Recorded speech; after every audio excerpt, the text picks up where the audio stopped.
കാജലിന്റെ അമ്മായിയമ്മ രമ വായാടിയായിരുന്നു. പേരക്കുട്ടികളുണ്ടായിട്ടും അവര് അമ്മുമ്മേന്ന് വിളിക്കുന്നത് ഇഷ്ടമല്ലായിരുന്നു. എവിടെയെങ്കിലും ഒന്ന് പോകണമെങ്കിൽ 16 വയസ്സുകാരി ഒരുങ്ങുന്ന പോലെയാണ് ഒരുക്കം. ബാക്കിയുള്ളവർ പുറകിൽ നിന്ന് കളിയാക്കും, പക്ഷെ മുമ്പിൽ വന്നാൽ പ്രശംസിക്കും. സത്യം പറയാലോ രമ, നമ്മുടെ ഈ ഇവിടത്തെ പെണ്ണുങ്ങളൊന്നും ഒന്നിനും കൊള്ളൂല. നിന്റെ അത്ര ഭംഗിയില്ലെന്നേ. അത് സത്യാ ശീല പറഞ്ഞത്. ഞങ്ങളൊക്കെ വയസ്സായിതാ വരുന്നു. ഞങ്ങളുടെ മുടിയൊക്കെ വെളുത്ത് നിന്റെ മുടി കറുത്തത്. മേക്കപ്പ് ഒക്കെ ഇട്ട് വരുമ്പോ എന്ത് രസാ. കൂട്ടുകാരികൾ പറഞ്ഞത് കേട്ട് രമയ്ക്ക് നാണം വന്നു. കല്യാണം കഴിഞ്ഞ പുതുപ്പെണ്ണിനെ പോലെ. ഓ താങ്ക് യു. ഇപ്രാവശ്യം ഞാനേ സലൂണിൽ പോയപ്പോ ബ്രൗൺ കളർ അടിക്കാൻ പറഞ്ഞേ, പക്ഷെ അവര് കറുപ്പടിച്ചു വെച്ചു. എന്നാ ശരി, ഞാൻ പോട്ടെ. രമ പോയതും കൂട്ടുകാരികൾ കളിയാക്കാൻ തുടങ്ങി. പയ്യെ പയ്യെ പ്രശംസകളൊക്കെ കേട്ട് രമയ്ക്ക് അഹങ്കാരവും കൂടി വന്നു. അവളുടെ വിചാരം അവൾക്കിപ്പോ പ്രായം 16 ആണെന്നാണ് എപ്പോഴും. അമ്മൂമ്മ ഐസ്ക്രീം വേണം അമ്മൂമ്മ. ഏതമ്മൂമ്മ? ആരുടെ അമ്മൂമ്മ? ആന്റി, ഇത് നിങ്ങളുടെ കൊച്ചുമോനാണോ? കണ്ടാൽ തോന്നൂലല്ലോ. അതൊരിക്കലുമില്ല. എന്നെ കണ്ടാൽ അമ്മൂമ്മയാന്ന് പറയോ? അതുകൊണ്ടല്ലേ മോളോട് ആന്റിന്ന് വിളിക്കല്ലേന്ന് പറഞ്ഞത്. എന്റെ പ്രായം മോളുടെ അത്രേ ഉള്ളൂ. അതെ, ഞാൻ എന്റെ കൊച്ചുമോന് ഒരു ഐസ്ക്രീം മേടിച്ചിട്ട് വരാം. എനിക്ക് ജിമ്മിന്റെ കാര്യം ഒന്ന് അന്വേഷിക്കാനുണ്ട്. മോൾ ഏത് ജിമ്മിലാ പോണേന്ന് എന്നോട് പറയണേ, എനിക്ക് പോവാനായിരുന്നു. രമ കൊച്ചുമോന് ഐസ്ക്രീം ഒക്കെ മേടിച്ചു കൊടുത്തു. എന്നാൽ ആ പെൺകുട്ടി അവിടുന്ന് ഒറ്റ ഓട്ടം ഓടി. അയ്യോ, ആ പെൺകുട്ടി എവിടെ പോയി? ജിമ്മിന്റെ കാര്യം ചോദിക്കാനായിരുന്നല്ലോ. അടുത്ത ദിവസം തൊട്ട് രമ ജിം ജോയിൻ ചെയ്തു. രമയുടെ അഹങ്കാരം കൂടി കൂടി വന്നു. മോളെ, എന്റെ ജ്യൂസ് ഉണ്ടാക്കിയോ? ആ അമ്മ, ഇന്ന് അമ്മയുടെ ജ്യൂസ്. ജിമ്മിൽ പോയിട്ട് ക്ഷീണം വല്ലതുണ്ടോ? ക്ഷീണമോ? ഞാനതിന് കിളവിയൊന്നുമല്ല എനിക്ക് ക്ഷീണം വരാനായിട്ട്. ഞാനിപ്പോഴും ചെറുപ്പക്കാരിയല്ലേ. പക്ഷെ നിന്നെ കണ്ടാൽ ഇപ്പൊ പ്രായം കൂടുതൽ പറയുന്നുണ്ട്. ഞാൻ നിന്റെ മുമ്പില് നിന്റെ കൂടെ നിൽക്കാണെങ്കിലേ മറ്റുള്ളവര് ഞാൻ നിന്റെ ചെറിയ അനിയത്തിയാന്നേ പറയത്തുള്ളൂ. രമ, നീ പറയുന്നത് വെച്ചിട്ട് കൂടുന്നുണ്ടേ. എപ്പോ നോക്കിയാലും നീ പറയുന്നത് നീ ചെറുപ്പക്കാരിയാണെന്ന്.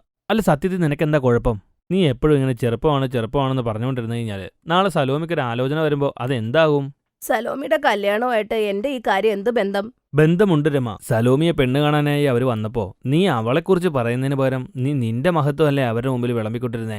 നീ ആ പയ്യന്റെ വീട്ടുകാരോട് പറഞ്ഞോണ്ടിരുന്ന ഇത് തന്നെയല്ലേ, ഞാൻ ഇപ്പോഴും 16 വയസ്സാണ്, ഈ പ്രായത്തിലൊന്നും ഞാൻ അമ്മായിയമ്മയാണ്ടതല്ലെന്ന്. ഇതൊക്കെ ശരിയാണെന്ന് തോന്നുന്നുണ്ടോ? പേരക്കുട്ടികൾ വരെ നിനക്കായി, എന്നിട്ട് ഒന്ന് അടങ്ങിക്കൂടെ? നിന്റെ പേരക്കുട്ടികൾ വരെ നിന്നെ അമ്മുമ്മയെന്നാ വിളിക്കുന്നേ. അത് നിനക്ക് പിടിക്കത്തുമില്ല.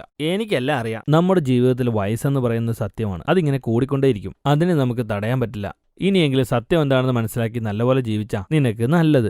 രമ പോയി കണ്ണാടി നോക്കിയപ്പോ അവൾക്ക് സത്യം മനസ്സിലായി. അവളുടെ വയസ്സ് 60 ആവാൻ തുടങ്ങിയെന്ന്. അത് കാരണം അവൾക്കിപ്പോ പേടി കൂടി. ഒരു ദിവസം രമ മാർക്കറ്റിൽ പോയതായിരുന്നു. പക്ഷെ വരാൻ വൈകി. കാജലിന് ടെൻഷനുമായി. ഹലോ സുധീരേട്ടാ, അമ്മ ഇതുവരെ മാർക്കറ്റിൽ പോയിട്ട് വന്നിട്ടില്ല. വല്ലതും അറിയാമോ? അച്ഛനോട് ഒന്നും പറഞ്ഞിട്ടില്ലെന്നാ പറയണേ. എനിക്കാകെ ടെൻഷൻ ആവുന്നു. ഇനി വല്ല ബ്യൂട്ടി പാർലറിലോ ജിമ്മിലോ പോയിട്ടുണ്ടാവോ? ഞാനൊന്ന് നോക്കിയിട്ട് വരാം. കാജൽ ഇറങ്ങാനായിട്ട് പുറത്തിറങ്ങുമ്പോൾ രമ അപ്പോഴേക്ക് എത്തും. അമ്മ എവിടെ പോയതാ? ഞാൻ എന്ത് ടെൻഷൻ അടിച്ചെന്നറിയാമോ? പേടിക്കേണ്ട ആവശ്യം എന്താണ്? ഒരു കാര്യത്തിന് പോയതാ. ഞാൻ എന്താ കിളവിയാണോ റോഡിൽ തലകറങ്ങി വീഴാനായി? എന്റെ എല്ലുകൾക്ക് നല്ല ബലമുണ്ട്. രമ മുറിയിലേക്ക് പോയി. അവളുടെ കയ്യിൽ ലഡ്ഡുവിന്റെ ഒരു ബോക്സ് ഉണ്ടായിരുന്നു. രമ ആ ബോക്സ് നേരെ അവളുടെ അലമാരയിൽ സൂക്ഷിച്ചു വെച്ചു. ഞാനൊന്ന് നോക്കട്ടെ എന്റെ വയസ്സ് ഇനി കൂടുവോന്ന്. വയസ്സ് കുറയ്ക്കുന്ന ലഡ്ഡു ഞാൻ കൊണ്ടുവന്നിട്ടുണ്ട്. ദിവസം ഒരെണ്ണം കഴിച്ച് ഞാൻ ഓരോ ദിവസം വയസ്സ് കുറയ്ക്കും.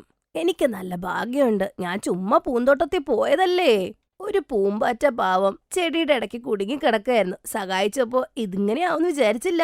എന്നെ ഇതിന്ന് രക്ഷപ്പെടുത്താമോ? നിങ്ങൾക്ക് ആവശ്യമുള്ളത് ഞാൻ തരാം. ഞാൻ മാന്ത്രിക പൂമ്പാറ്റയാണ്. എന്ത് സത്യമാണോ? ഞാൻ എന്ത് ചോദിച്ചാലും എനിക്ക് തരുമോ നീ? ശരി, ഞാൻ നിന്നെ രക്ഷപ്പെടുത്താൻ സഹായിക്കാം. പക്ഷെ നീ എനിക്ക് വയസ്സ് കുറയുന്ന എന്തെങ്കിലും ഒന്ന് ചെയ്തു തരണം. പ്രായം കുറയണം. ശരി, നിങ്ങൾ ആഗ്രഹിക്കുന്ന എന്താണോ നടത്തി തരാം. ഞാൻ നിന്നെ വിശ്വസിച്ച് ഇപ്പൊ സഹായിക്കാമേ. രമ ആ പൂമ്പാറ്റേനെ ആ ചെടിയുടെ ഇടയ്ക്കിൽ നിന്നും രക്ഷപ്പെടുത്തി. ഒരുപാട് നന്ദിയുണ്ട്, നീ എന്നെ സഹായിച്ചു. ഇനി വാക്ക് പറഞ്ഞതുപോലെ മാന്ത്രിക ലഡ്ഡുവാണിത്.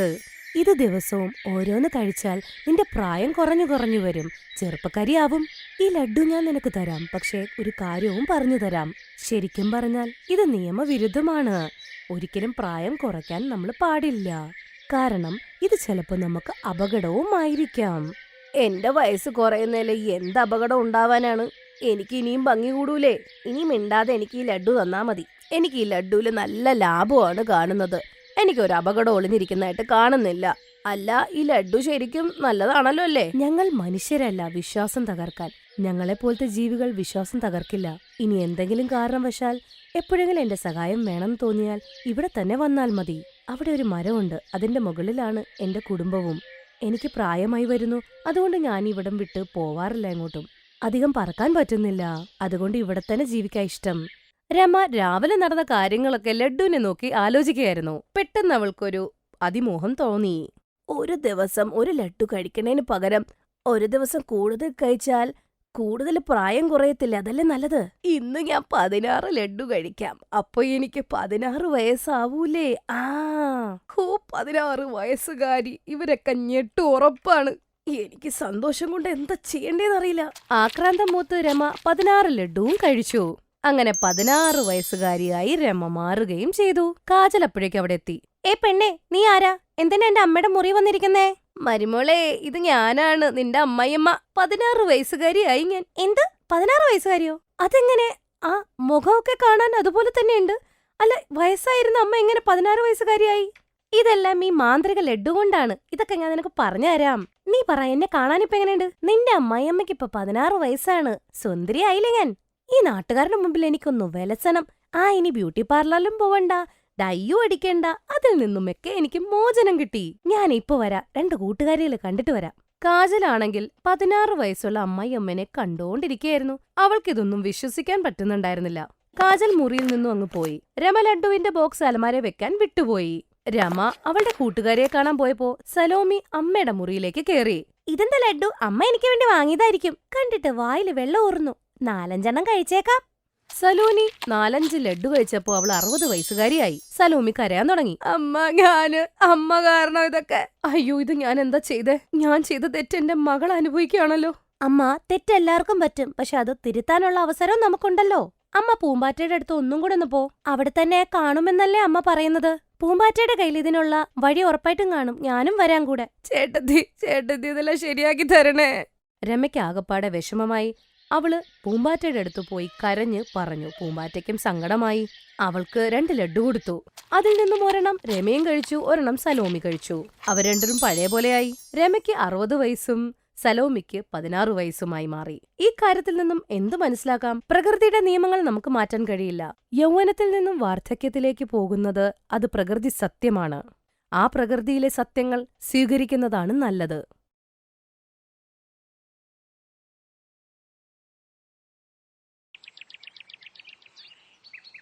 എന്നെ വിടൂ.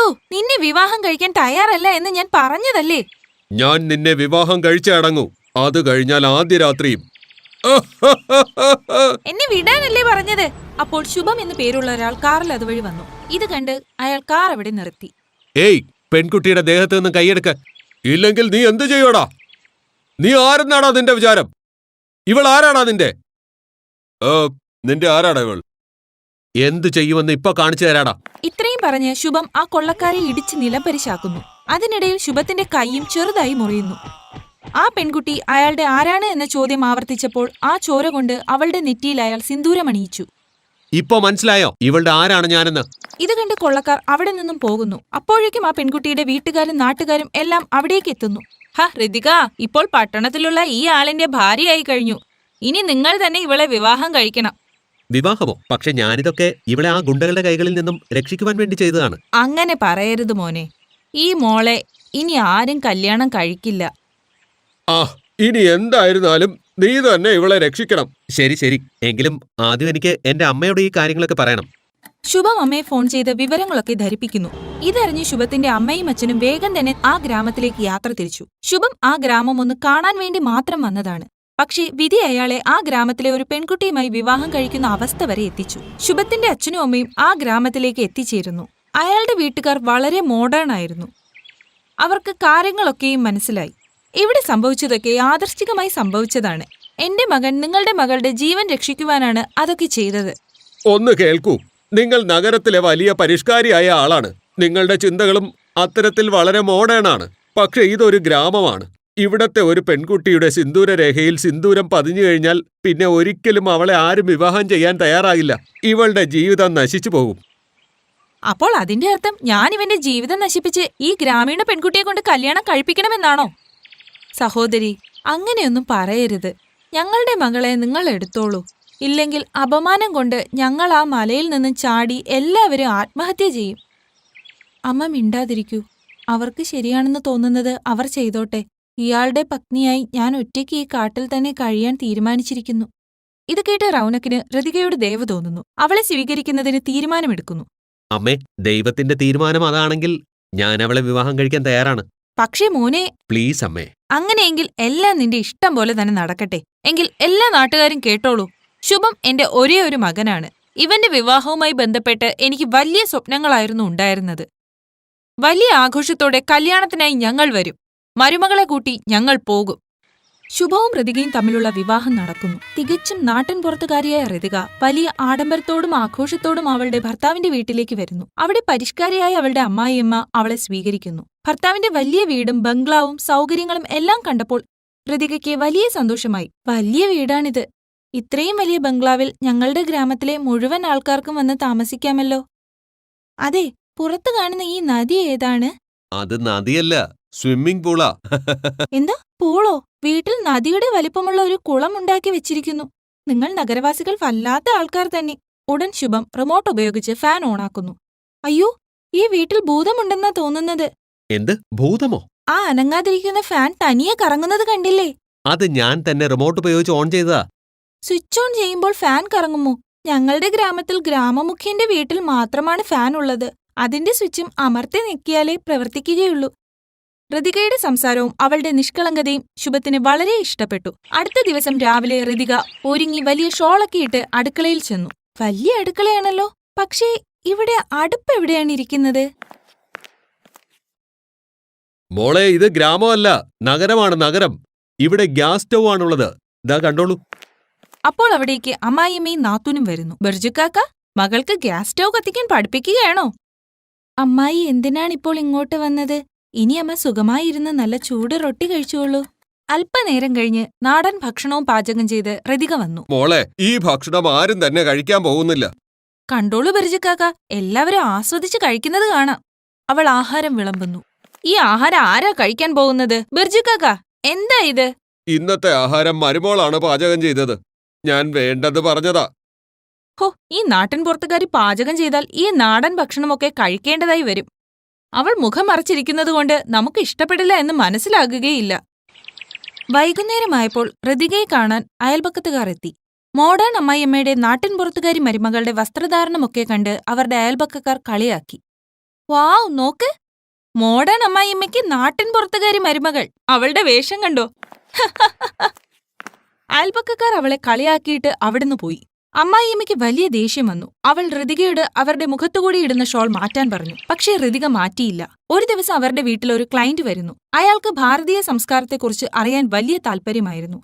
ഈ കാര്യത്തിൽ റൗനക്കിന് വലിയ പേടിയായിരുന്നു. പക്ഷേ ഋതിക എല്ലാം വളരെ ഭംഗിയായി കൈകാര്യം ചെയ്തു. അവൾ ഭംഗിയായി വീടിനെ അലങ്കരിച്ചു. വലിയ രീതിയിൽ രുചികരമായ നാടൻ ഭക്ഷണം തയ്യാറാക്കുകയും മധുരപലഹാരങ്ങൾ പാചകം ചെയ്യുകയും ചെയ്തു. ഗ്രാമീണയായ ഋതികയുടെ ആതിഥ്യ മര്യാദയും പാചകവും എല്ലാം ക്ലയന്റിന് വളരെയധികം ഇഷ്ടപ്പെട്ടു. ഒരു ബിസിനസ് ഡീൽ ഉറപ്പിച്ച് അവർ പോവുകയും ചെയ്തു. ഇത്രയും വലിയ ഓർഡർ കിട്ടിയപ്പോൾ എല്ലാവർക്കും സ്നേഹവും സന്തോഷവും തോന്നി. എല്ലാവരുടെയും സ്നേഹം കിട്ടിയപ്പോൾ അവൾക്ക് വലിയ സന്തോഷമായി. Thanks for watching.